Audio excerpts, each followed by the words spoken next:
surveying us all. My brother-in-law, Tad, opened his mouth. These shares and the $10 million from Kathy's inheritance will go to the eldest daughter, my wife. Hearing those words, I doubted my own ears. Tad. My sister stood up and faced Tad. What's the matter? You have the right to receive it, don't you? Don't worry, Kathy would be pleased too. Remember, she helped out with the debt repayment before, right? However, that's in normal circumstances, but in your case, it's slightly different, isn't it, right, Michael? Yes. Tad, sorry for the late introduction, but this lawyer, David here, is the executor of Mom's will. The executor of the will. Tad looked at me and the lawyer with a puzzled expression. It's something Mom asked me to do before she passed away. Yes, I have the responsibility to execute the contents of the deceased's will. What does the will say? Don't tell me it says not to let the eldest daughter inherit anything, Tad said with a thin smile. Well, my name is Michael. Approaching my late 50s, I'm entering the latter half of my life. My daughters have grown up and find it more enjoyable to go out with their friends. On weekends, I've started to relax more with just my wife. One sunny afternoon, we were on the terrace, drinking coffee after a meal. The phone rang, and my wife stood up saying, "Yes, yes." The moment she heard the name of the caller, her expression stiffened. Her voice trembled as she responded, clearly disturbed. I stood up to go to her, but then the call ended. Kathy has passed away. Though I knew she didn't have much time left, I couldn't hide my shock at the news. Mom had been hospitalized for a long time. When was the last time we talked? Recently, she had rarely regained consciousness, and the doctor had told us to be prepared. She was diagnosed with her illness and hospitalized about 6 months ago. My wife and I had been taking care of her. Mom, having been widowed early, had raised me single-handedly, so I was the only one she could rely on. I wished I had been more attentive. I wish I had talked more about various things with my mother. Hearing the news of her death brought waves of sadness and regret, but the image of my mother that came to mind was always smiling. As a timid child, I used to come home from school being bullied, and Mom, a strong-willed woman, would get angry and confront the bullies at their homes. The exact opposite of me, who disliked conflicts, but looking at me, Mom would always say with a smile, "You are just like your father." I was often saved by my mother's strength, and even as an adult, she remained an imposing figure in my life. Mom was strict and strong, but she raised me with great love. Now that I have my own family, I understand how tough it was for her to do it all alone. I had an older sister, Emily, but she had left home a long time ago and we had lost touch. However, I needed to somehow contact her to inform her of Mom's death. First, I called Mom's lawyer. After the hectic days of funeral preparations ended, Mom's ashes were brought back to our home. That day, relatives paid a condolence visit to Mom, who had returned home. Just as the lawyer who had been taking care of Mom arrived, we were about to discuss the will. The doorbell rang. My wife went to the door, but before she could open it, a loud, coarse voice called out, "Excuse the intrusion," accompanied by impolite, heavy footsteps. "Oh, everyone's here." The visitor in the living room was a man. "Planning the inheritance behind our backs, are you, Tad?" I couldn't hide my surprise at the sudden appearance of my brother-in-law. He sat down heavily on a nearby sofa, as if it was his own house. Behind the boastful Tad, Emily appeared timidly. "Michael, it's been a long time." My sister, whom I hadn't seen in over a decade, had changed so much that she was almost unrecognizable. Once gentle and known for her bright smile, she now looked lifeless, with poor complexion and appeared much older than her actual age. Seeing my sister like this, I was shaken. "Sis, you came. Thank you for letting me know. Sorry I couldn't make it to the funeral." Saying this, Emily looked down, seemingly apologetic. I had many things I wanted to ask, but words were hard to find after not seeing her for 10 years.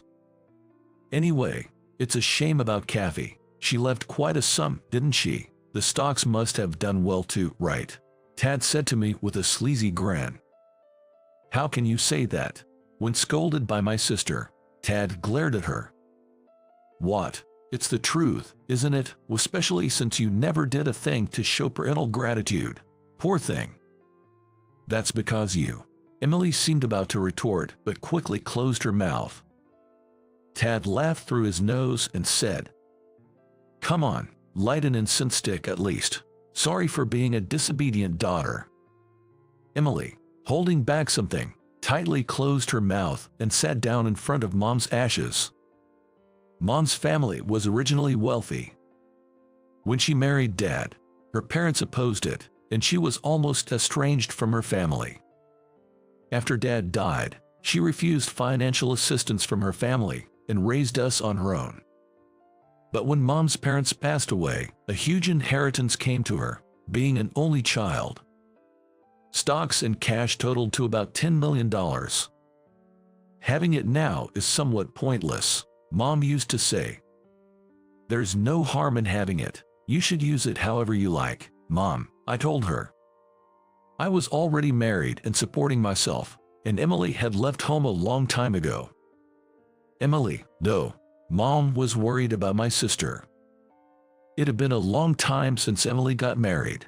Initially, we kept in touch, but there had been no word from her in recent years. She stopped visiting even during the holidays. If something happens to me, take care of Emily. Siblings should help each other. Yeah, I understand. But the contact details I had for my sister were no longer valid, and I had no idea where she was or what she was doing. Mom's words had always left me concerned about my sister, Emily.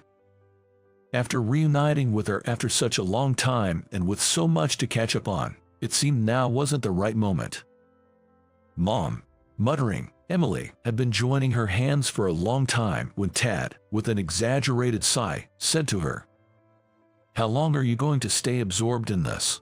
He seemed to have no intention of joining his hands, lounging on the sofa instead. What are you doing here all of a sudden? My wife, seemingly running out of patience, asked Tad. Tad's attitude had probably been irking her for a while. What? You're talking to me like that? Tad said and glared at her. My wife looked like she wanted to say something, frowning. Well, never mind. Are all the relatives here? Surveying us all, Tad opened his mouth. These shares and Kathy's inheritance of $10 million will go to the eldest daughter, my wife. Hearing those words, I doubted my own ears. Tad. Emily stood up to face Tad. What's wrong? You have the right to receive it, don't you? Don't worry, Kathy would be happy about it. Didn't she help out with the debt repayment before? The agreement was different. You said that was the end of it when she arranged the money. Tons of money is there, so a little bit should be fine. A senile old woman didn't need that much money. I grimaced at the horrible things he said about Mom. Emily, looking like she might cry, shouted. Stop it. I don't deserve a single penny. But, you know, as the eldest daughter, you have the right to inherit, right, lawyer? Tad said with a sleazy smile. Yes, usually, siblings inherit when a parent dies. See, as the eldest, you have to inherit. Be thankful for the $10 million. $10 million. Tad laughed with a vulgar snigger. However, that's in normal cases, but in your case, it's a bit different, isn't it, right, Michael? Yes. Tad, sorry for the late introduction, but this lawyer, David, is the executor of Mom's will. The executor of the will. Tad looked at me and David with a puzzled expression. Mom asked me to do it before she passed away. Yes. I have the responsibility to execute the contents of the deceased's will. What's in the will? It doesn't say to not let the eldest daughter inherit, does it? Tad said with a thin smile. Yes, she's excluded from the inheritance, so that seems to be the case. At the dumbfounded expression on Tad's face, I couldn't help but burst out laughing. Soon, the other relatives in the room also started laughing. What does that mean? Tad, confused, confronted the lawyer. Disinheritance means if there's serious misconduct by the designated heir, they can be stripped of their right to inherit. Stripped. Tad looked pale as he stared at the lawyer. Oh, what a pity, my wife mockingly said to Tad, almost as if returning the favor. Seeing this, the relatives all laughed together. By the way, if you are disinherited, you also can't receive the reserved portion, the minimum inheritance right. Hearing this, Tad turned to Emily with an almost aggressive tone. Hey, did you know about this? I don't know. We haven't been in touch for a long time, Emily exclaimed. That's impossible. You, Tad, had a large debt paid off by the deceased during her lifetime, said David, causing Tad's gaze to shift uneasily. She did it on her own. What? That was you who forced. Shut up, Tad yelled, causing Emily to flinch. Damn it, I was tricked. I married her thinking her family was rich.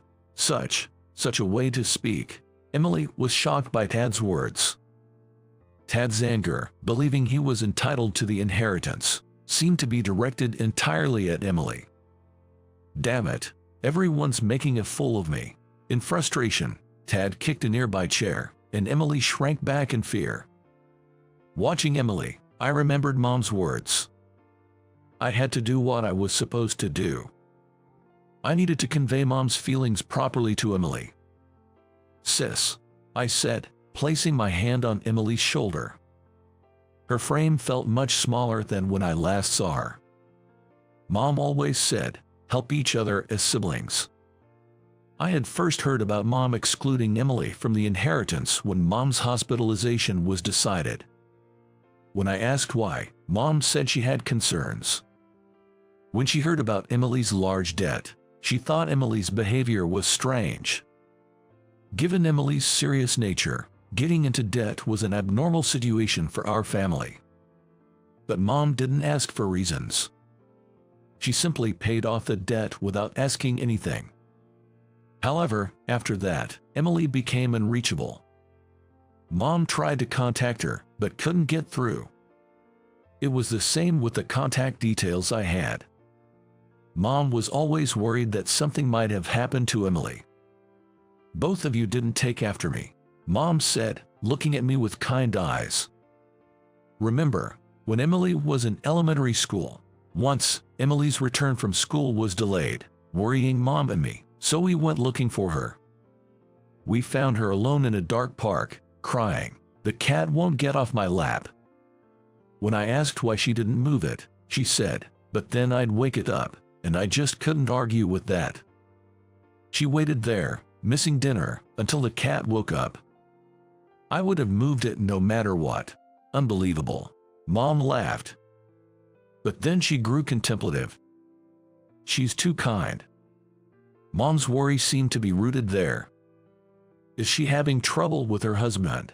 Well, if she's happy and choosing to be with him, that's fine. But if she's forcing herself, Mom seemed to have a plan. If it's just about money, he will surely come after my inheritance, saying, as the eldest daughter, she has the right to inherit. So, Tad will say that, that's why you're disinheriting. Won't Emily be shocked? I said that at the time, but in the end, things turned out just as Mom had predicted. Indeed, mothers are incredible. When I die, tell her, I want to help Emily, Mom said, seeming to have made up her mind. Just saying that, will she understand? She's smart, she'll be fine. Siblings should help each other, please, Michael. I agreed with Mom's thoughts, and that brings us to today.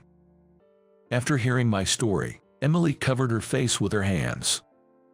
Mom was always worried about you, Emily. Emily knelt in front of Mom's ashes, crying. Meanwhile, Tad was trembling with anger after hearing the story. What's this about siblings helping each other? Not giving me a penny. If you wanted to help, you should have given me the money. That's not it, Tad, Emily said, her expression different from before. She faced him squarely, with a firm attitude. What? You're the eldest daughter and you can't inherit. Aren't you upset? Everything's going to this brother of yours. Yes, I don't need the inheritance. I couldn't do anything for Mom.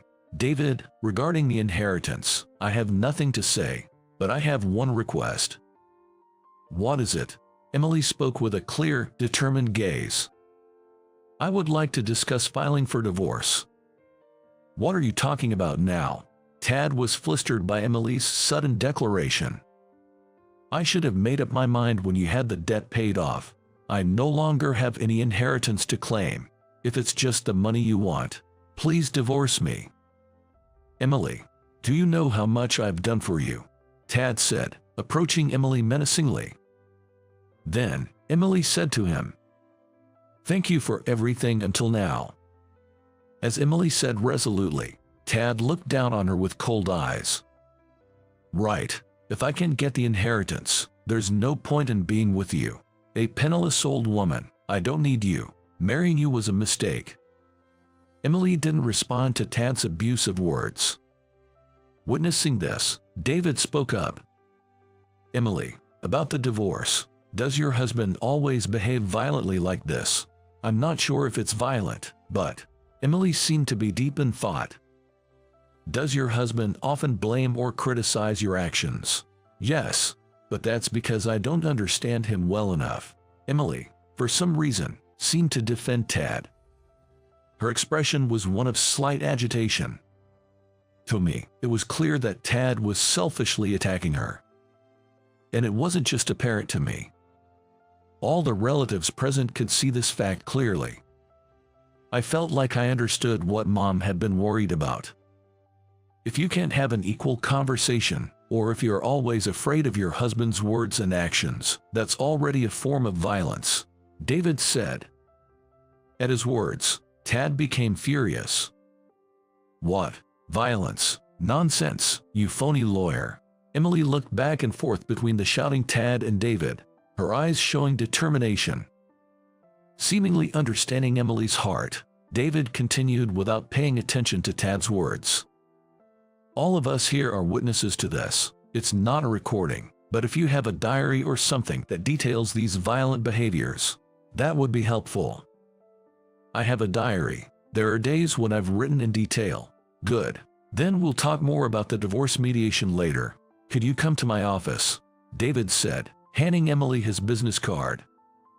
Thank you, I appreciate your help.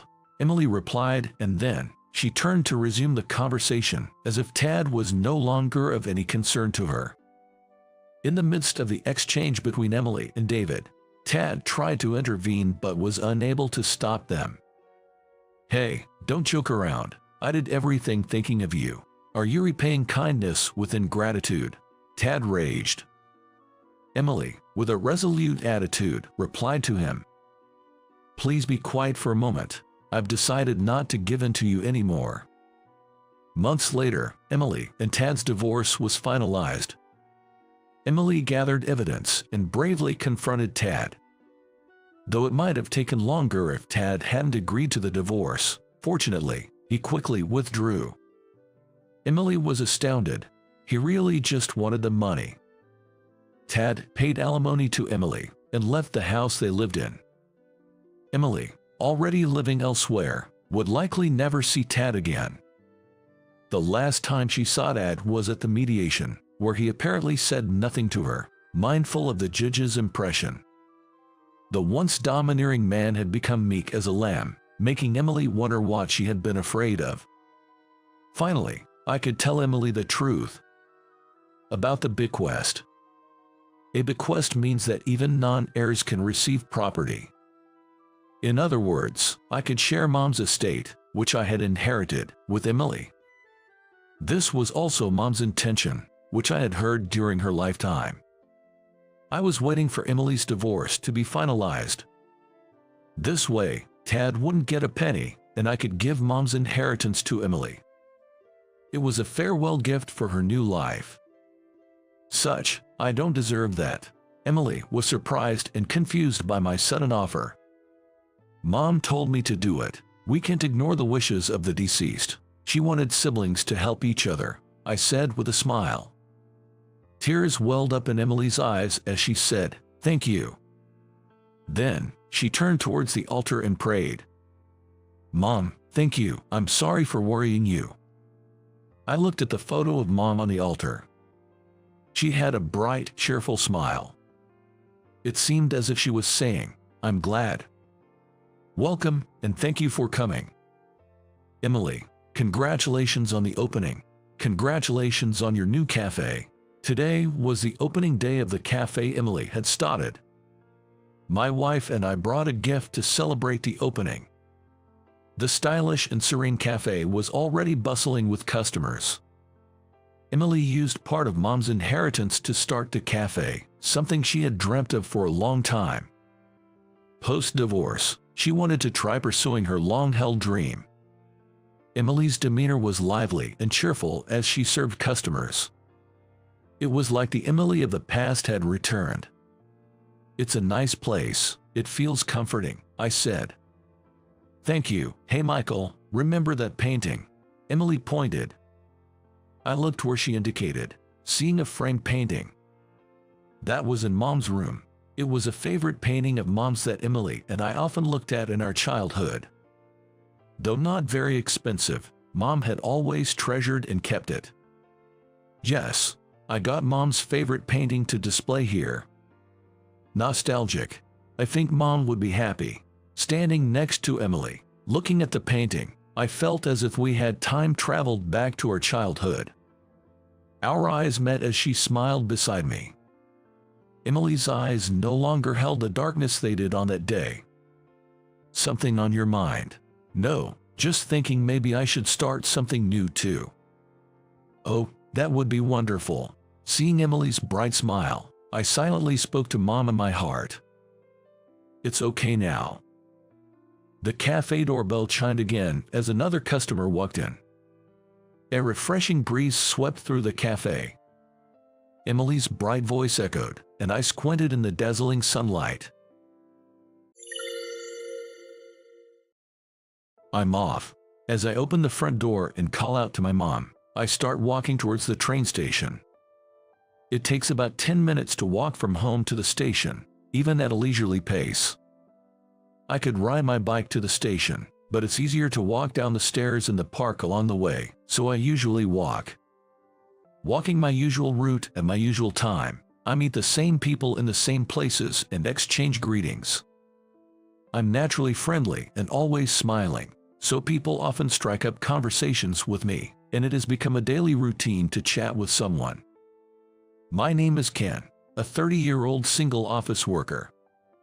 After graduating from a regional university, I returned to my hometown and now live with my parents and grandmother, a family of 4. Being an only child and having working parents, I grew up close to my grandma, and even when I was living alone in university, I always looked forward to her visits. Whenever she visited, I would take her to tourist spots and nice restaurants as a way of repaying her for raising me when I was little. Initially, it was meant as a way to repay her, but eventually, I found joy in seeing her happy face, and I remember looking forward to her visits. In my university days, learning that my grandma felt lonely when I was away, I decided to find a job close to home and was luckily hired by my current company. My grandmother was very happy about this and now looks forward to taking care of her great-grandchildren, though it seems I won't be able to fulfill that expectation anytime soon. Because my grandma lives with us, whenever I see an elderly person struggling with heavy bags on the street, I can't help but assist them. This has occasionally led to me being late for work. My previous boss was understanding and overlooked my tardiness, but the new boss, George, does not tolerate it. "What, you're late again?" George's voice echoes in the silent office during the morning assembly. "I'm sorry. I saw an elderly person with heavy bags at the crosswalk, and as I helped them and we started to cross, the pedestrian signal began to blink. I carried their bags to the station, and that's why I'm late," I explained with a smile and a scratch of my head. As usual, my colleagues laugh, knowing it's typical of me, but George slams his desk and yells, "Don't smile and shrug it off. It's not just you're late. How many years have you been a working adult? Being punctual is basic common sense. The previous boss might have let it slide, but I won't. Everyone listen up. Tighten up your act." George's shouting makes not only me but also my colleagues tense up. "I'm sorry. I'll be more careful from now on. I apologize on the spot, but I don't plan to stop helping people in need. I just decide to change the time I catch the train, leaving home 30 minutes earlier from the next day." The next day, waking up 30 minutes earlier and getting ready for work, my mom hurriedly prepares breakfast. "Are you going to work already? It's earlier than usual." "Yesterday, I was late because I helped an elderly person with their bags to the station and got scolded by George. I can't stop helping people, so I thought I'd leave home earlier." "You're as kind as ever. Grandma's influence, I guess," she says. After finishing the breakfast she prepared, I head to the station, but leaving just 30 minutes earlier makes everything feel different. The people I meet and the scenery. I miss the daily greetings with the people I used to meet, but I can't afford to be late for work anymore. When I arrive at the office, my colleagues are surprised by my early arrival. "Hey, aren't you at the office earlier than usual? I got scolded by George yesterday." "It's not like you were late because of your fault, right? Well, knowing you, if you see someone in trouble, you'll help them. So you adjusted your time to come in earlier, huh?" "Exactly. I can't ignore someone in trouble." As we talk, George stands behind us and comments, "Good Samaritan, if you're late, it affects your personal evaluation. Your performance is already low. Before helping others, improve your own skills. I end up doing the work you can't handle. Think about how it affects others." He then heads to his desk. A month passes, and I've gotten used to arriving 30 minutes earlier. One day, while waiting at a crosswalk near the company's nearest station, I witness a car accident right in front of me. The car, attempting to enter a convenience store, misjudges the turn, hits the curb, and bounces high. Probably startled, the driver meant to brake but accidentally steps on the gas instead, making a loud engine noise and accelerating towards the store. "Watch out!" I shout, and the car brakes suddenly, colliding with another parked car. White steam rises from the out-of-control vehicle, and the airbags seem to have deployed. I rush to the car and speak to the driver, who responds. Looking into the hit car, I see no one inside, so I check with the driver of the accident car if they need an ambulance. The owner of the hit car comes out of the store, yelling, "What have you done? It's a brand new car. It wasn't intentional, and right now, her condition is more important," I say while addressing the driver in the car. "Are you okay? Are you hurt anywhere? Should I call an ambulance?" To my barrage of questions, she replies, "I'm fine. Thank you for your concern." Her voice was trembling. "I'll call the police right away. If you feel any pain, let me know and I'll call an ambulance." "Thank you. I need to apologize to the person whose car I hit." Saying this, the woman gets out of her car. As she steps out, her stunning beauty takes the breath away of the gathered crowd, and the owner of the car she hit quickly changes his attitude. "It's a new car, isn't it? I'm terribly sorry for my mistake in driving," she says, her eyes tearing up as she apologizes. The owner replies, "Are you hurt? Don't worry about the car, it can be fixed." The man is visibly smitten by her. I watch this from the corner of my eye while calling the police and arranging for their arrival. When I call the police, they ask the reporter to stay at the scene, so I decide to wait for them. Looking at the time, I realize I can still make it to work, so I haven't called in yet. "Thank you very much. If you hadn't shouted, things could have been much worse. My name is Jessica," she introduces herself. "I'm glad you're not hurt. Have you contacted your insurance company yet?" "No, not yet. This is my first time being in an accident, so I'm not sure what to do. I called my mom, and she said she'd send someone over." I advised Jessica to contact her insurance company and wait for the police. The police are taking a while to arrive, perhaps due to traffic, and I start to feel anxious. Deciding to call the office, I had the bad luck of George answering the phone. "Good morning. This is Ken. There's been a traffic accident near the convenience store close to the office. I called the police, and they asked me to stay on the scene. The police haven't arrived yet, so I think I'll be late." George responds insensitively. "Do you always make excuses like this? It's because you always stick your nose in such matters. I don't trust what you say. Which convenience store is it?" I murked but reply, "It's the one halfway between the office and the station." "Fine. Stay there, I'm coming over," he says and hands up. After a while, the police arrive, and Jessica and I are separately questioned. A crowd of onlookers gathers, and the police seem to be instructing them not to get too close. After the questioning, while talking to Jessica, George arrives and says, "So the accident was real, but a good-natured incompetent like you is no longer needed. Once you're done here, go home." George says this while looking at me. Hearing this, Jessica says, "I'm sorry, it's because of me." I'm shocked and at a loss for words. "It's okay. It's my fault for being late," I reply. Overhearing George's words, the onlookers react. "How can you say something like that? This man was helping people. Which company fires someone for that?" Other onlookers chime in. "That's right. If he hadn't shouted, things would have been worse. He was proactive in dealing with the aftermath, too." "What are you saying without having seen anything?" Surrounded by the crowd, George looks flustered and quickly heads back to the office. Then, one of the onlookers offers, "Are you really going to be fired? If it's okay, I can introduce you to another job." They offer their contact information, and others also volunteer to help. I thank them and am about to leave when Jessica says, "Could you wait a bit longer? My parents are on their way, and I really want to thank you. I can settle down knowing I'm the reason you're being fired." "No need for thanks. I just did the right thing. The wrong one is George. My previous boss used to praise me. George and I just don't see eye to eye, and it's crazy he could say such a thing in this situation." I unusually speak with a firm tone. As the police finish their investigation and the onlookers start to disperse, a group of people approaches. One of them spots Jessica and comes over. "Jessica, are you hurt?" "No, I'm fine.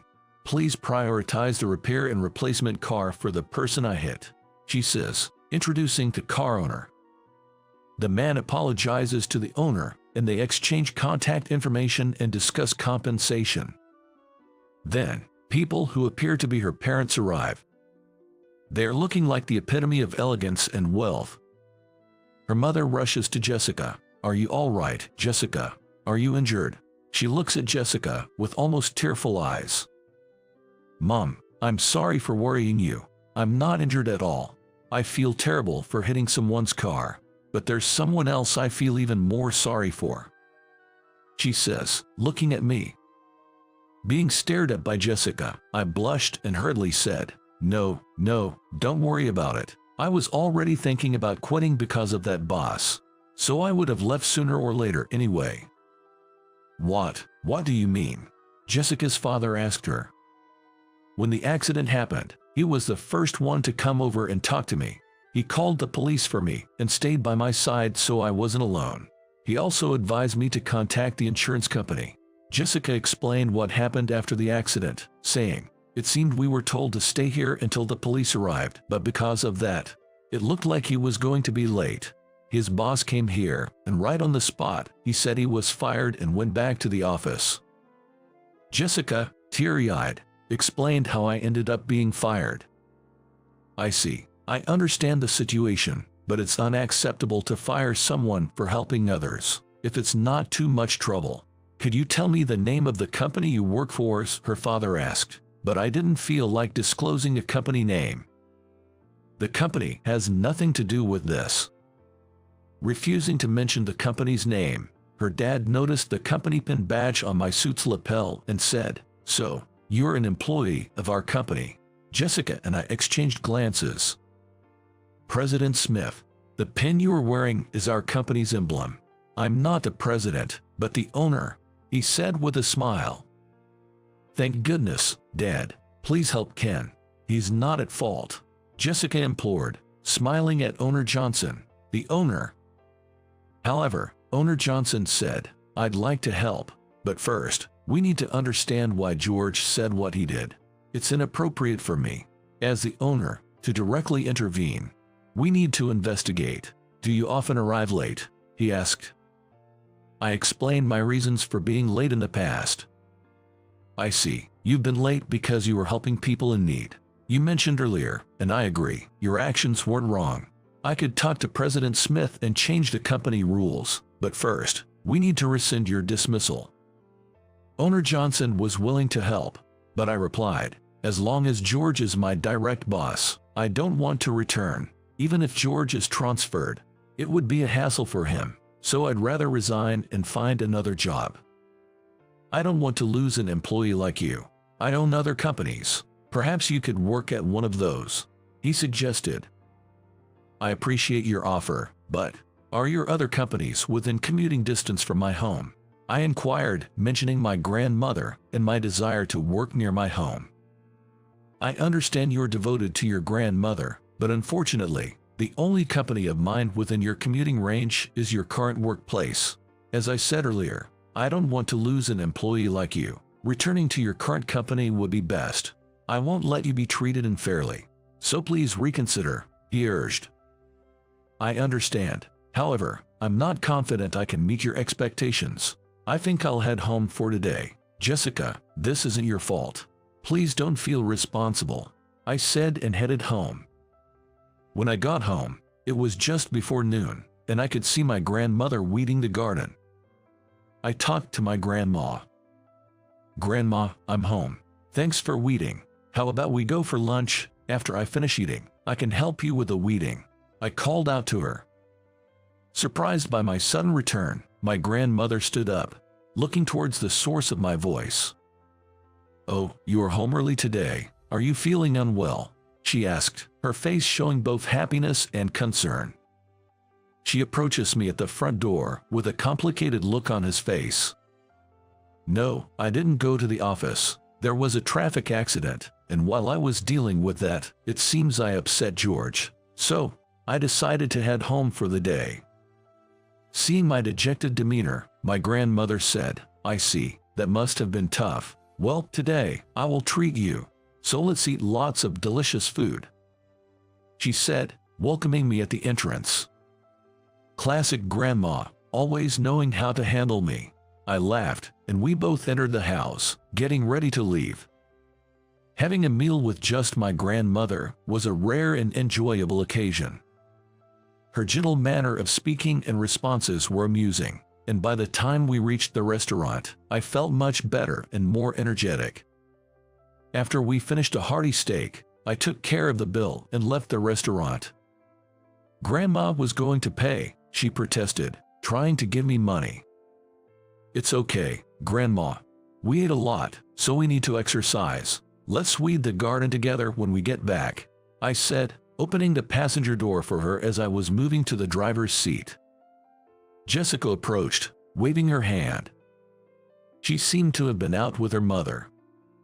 Is this lady your grandmother, Ken? Yes, she's my grandma. I invited her for lunch after seeing her weeding the garden when I got home. Really, she's such a lovely grandmother. And look at you, opening the car door for her like a true gentleman, Jessica said with a smile. My grandmother, surprised to see me talking to a beautiful woman, had her eyes wide open. May I say hello to your grandmother? Jessica asked, and though surprised, I responded, sure, while opening the passenger door. Grandma, this is Jessica. She wanted to greet you. As I spoke, my grandmother tried to get out of the car. No, Grandma, you can stay seated. My name is Jessica. I was helped by Ken this morning, she introduced herself. Oh, is that so? I thought you were Ken's girlfriend and got quite surprised. Ken has been kind since he was little. He's my pride and joy, my grandmother said. Jessica replied, I heard from Ken that he was raised by his grandmother. He's really grateful for that. Then, to my surprise, my grandmother said, "Oh dear, is that so? I hadn't done much. I keep saying I want to see my great-grandchildren soon. You're too good for Ken. Maybe there's someone better for you out there." "Grandma, what are you saying such things all of a sudden?" I interjected, a bit embarrassed. Jessica then playfully said, "What? Ken doesn't have a girlfriend?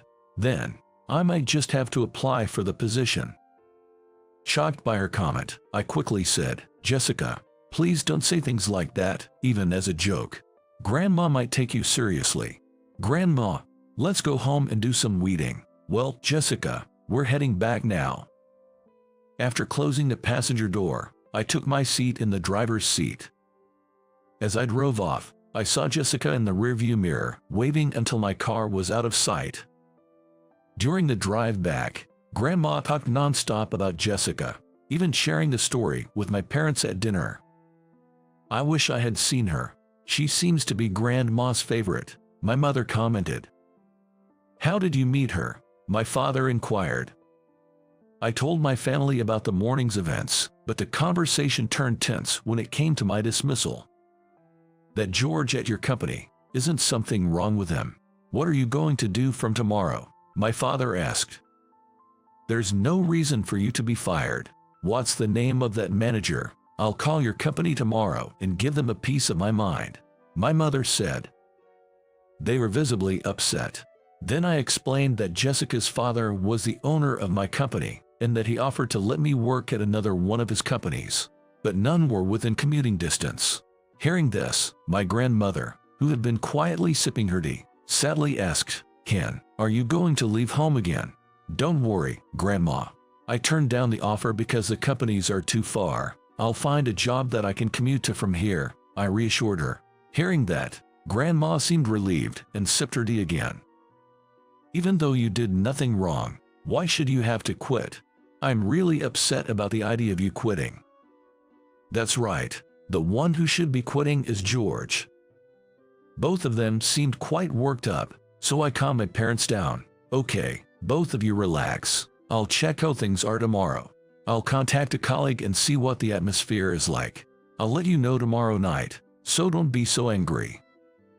I went to my room, called my colleague, and told them about what George had said and that I would take the day off tomorrow. Then, my colleague called me. "Hey, tough day." George left abruptly, so I was wondering where he went off to. He acted like nothing happened at work today. "I'll let you know if I find out anything tomorrow." After saying that, he hung up. I lay in bed thinking about looking for a new job, but also remembered what Jessica had said to Grandma. Me, her boyfriend. That's clearly just lip service. What am I expecting? But Jessica, she's really beautiful, rich and beautiful. It's a world too different for me to be a part of. Muttering this, I stared at the ceiling, and before I knew it, I had fallen asleep. I woke up in a panic to find it was the middle of the night and thought of going back to sleep, but I couldn't stop thinking about Jessica. Eventually, morning came, and I spent the morning sitting on the living room sofa in a daze. Then, Grandma sat next to me and asked seriously, "Ken, are you okay? Are you lovesick?" Lovesick? For a moment, I didn't understand what she was talking about, but then I burst into laughter when I realized what she meant. "Lovesick? Grandma, I didn't get what you meant at first. Jessica is out of my league. She wouldn't be with someone like me. What she said yesterday was just her being kind. It got my heart racing, but she and I live in different worlds." "Is that so? She's from a different world, like a foreign girl." Hearing this, I didn't want to drag the conversation out any longer, so I told her I was going for a walk to clear my head and left the house. Walking around the neighborhood on a weekday morning, something I hadn't done in years, I got greeted by many people. Most of them were elderly neighbors, all of whom I had helped with carrying things or other favors in the past, and they thanked me again for those times. I might have been fired for being too kind, but I felt reassured that I hadn't done anything wrong. As I was thinking of heading back, I received a text from my colleague. "George was taken to the president's office by our manager, Connor. I think it's about your dismissal," the text said. Thanks for letting me know. If you hear anything more after George returns, please contact me, I replied, feeling a bit nervous. Back in my room, I kept glancing at my phone, anxious about any further messages from my colleague. Exhausted from lack of sleep and restless feelings, I fidgeted with frustration. Then, the notification sound for an email went off again. I checked my phone and read the email from my colleague. George came back. I gave your phone number to Connor when he asked for it, so he might call you soon. The email read, and just as I finished reading it, my cell phone rang. It's from the company, probably Connor, I thought as I answered the phone, and indeed, it was Connor. Ken, right. George seems to have fired you, but the company does not acknowledge that fact. After all, a manager does not have the authority to fire an employee. Please come to work as usual from tomorrow. I asked Connor in response to his words, what will happen to George? Kind as the rumors say, aren't you? Worrying about someone like him. He has requested a transfer, so we've decided to move him to another department from tomorrow. The manager's position will be vacant for a while, so I likely take over. Do you have any objections to me doing so? Connor said with a laugh. No, that's fine. I'll come to work from tomorrow. I hung up the phone and reported the news to my mother and grandmother, who were preparing dinner. My mother, looking relieved yet busy, said happily, that's good, or rather, it's only natural. Bring your suit and shirt, I'll iron them for you. At dinner, I told my father that I would be returning to work tomorrow, and he seemed relieved. As I was preparing for work in my room, an unknown number appeared on my phone and it rang. I wondered who it could be, and when I answered, it was Jessica. Hello, it's Jessica. I'm glad to hear you're returning to work tomorrow. How did you know that? My father heard from President Smith. Your kindness is well known at the company. I'm truly happy. Jessica seemed to be at a loss for words, so I said, please thank your father for his help. My staying at the company also spares you from feeling responsible. Now, everything seems to be settling down, so don't worry. Don't say such sad things. If it's not too much trouble for Ken, I would like to continue calling you as a friend. I was momentarily taken aback by Jessica's words but regained my composure at the word friend. Is that so? Then, please let's continue as friends. I'll be returning to work energetically from tomorrow. Thank you for the call. Good night. I hung up and went to get the suit and shirt that my mother had ironed for me. I switched my mindset for the return to work tomorrow and decided not to think about Jessica anymore. The next day, when I went to work, colleagues who knew the situation approached me one after another, and I felt glad to be back at the company. Then, Connor called me. Thank you for coming in. Join me in the president's office at 10 o'clock. It seems that the president wants to confirm if what George said is consistent with what happened. Understood. I replied and, when the time came, went to the president's office with Connor. You're Ken, the one who helped the daughter of owner Johnson, President Smith said, and as soon as I entered the room, and Connor seemed surprised to hear this. So that's what it was. That's how President Smith came to hear about Ken's situation. Connor seemed convinced. I've heard from owner Johnson, so I understand the situation to some extent. It's troubling for me if an employee like you leaves. Please continue to help those in need without worry. I'm thinking of changing the company's internal rules regarding tardiness. I want other employees to be able to act like you. Thank you, I understand, and I'll return to work. After some small talk, Connor and I returned to our department. I was happy that my good-natured personality led to a change in company regulations. But it all started just because I happened to help owner Johnson's daughter. If not for that, the regulations might not have been reviewed. Thinking about this made me feel conflicted, but if the regulations were going to change, I felt motivated to continue helping others without worrying about being late. Thinking that this incident was now over, I resigned myself to the fact that my connection with Jessica would also end. After all, we lived in different worlds. Time passed as if nothing had happened, and I fully moved on from Jessica.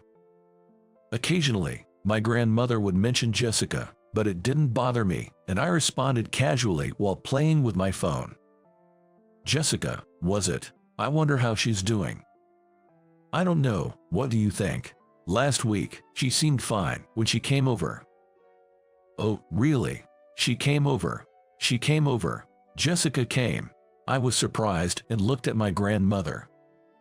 Yes. I was weeding when someone called out from the roadside. I wondered who it could be, and it was Jessica. She asked, "Are you doing well? Is Ken at work? Why didn't you tell me sooner?" "Grandma, what did you say?" I said we were fine and that Ken was at work. Then she left right away. Did I do something wrong? No, it's fine. I was just surprised to hear she came over. Let me know if she comes again. I struggled to maintain my composure. I hurried back to my room, took out my phone, and wrote a text to Jessica. I apologize for the late report. I have been attending work without fail since my return. I just heard from my grandmother that you visited our house last week. I must have caused you worry due to my lack of communication. I'm sorry. I reread the email several times before pressing the send button. Flustered, I put my phone in my pocket and waited for a reply, but instead, a call came through. Jessica prefers phone calls over texts, I thought as I answered. It's been a while. I thought you might be upset with me because I hadn't heard from you. I'm glad to hear you've returned safely, she said in a cheerful voice. Owner Johnson mentioned it to President Smith, right? That really helped. I heard the company is going to change its regulations because of it. Actually, I heard from my father that President Smith has known about you for a while. There were several reports of phone calls expressing gratitude from people you've helped. They didn't know who was behind the help since no name was mentioned, but whenever they received such calls, they found that it was always you who was late that day. Your performance was considered good by the previous manager. Despite the low evaluation due to your tardiness, it was strange that doing good deeds led to a low evaluation. So there was already talk in the company about accepting tardiness with valid reasons. So it wasn't just owner Johnson's intervention that led to the change in company policy. President Smith said that once the details were decided, he was planning to discuss it with my father. I was genuinely happy to hear that the company was considering changing its policies because of my actions. That's really nice to hear. It makes me happy. I'm glad for you. Please continue to help others. I'll also try to actively reach out to people in need. Thank you. I'm glad I texted you. So, since I haven't properly thanked you for your help yet, would you like to go out for a meal this weekend? I was casually invited by Jessica and, on impulse, accepted. Since our lifestyles are so different, is it okay if we choose something I'm used to eating? What are you talking about? Haha. I work for a different company, unrelated to my father's business. My parents may be wealthy, but I don't have that much. Either of my brothers will likely take over the company. You won't get anything by dating me for the inheritance. Haha. Is that so? Too bad. Haha. Saying that, we both burst into laughter, decided on a place and time for our weekend meal, and then hung up the phone. Our dinner was at a tavern near the station. With Jessica by my side, I couldn't help but notice the jealous stares from the other male patrons. Feeling relaxed and happy with Jessica savoring the meal, I took the chance to ask when we could meet next and invited her on another date. I jokingly asked if I could bring my grandmother along, and to my surprise, Jessica readily agreed. It didn't take long for me to develop a fondness for her. Thinking how nice it would be if the day came soon when my grandmother could take care of our great-grandchildren, I enjoyed our delightful time together.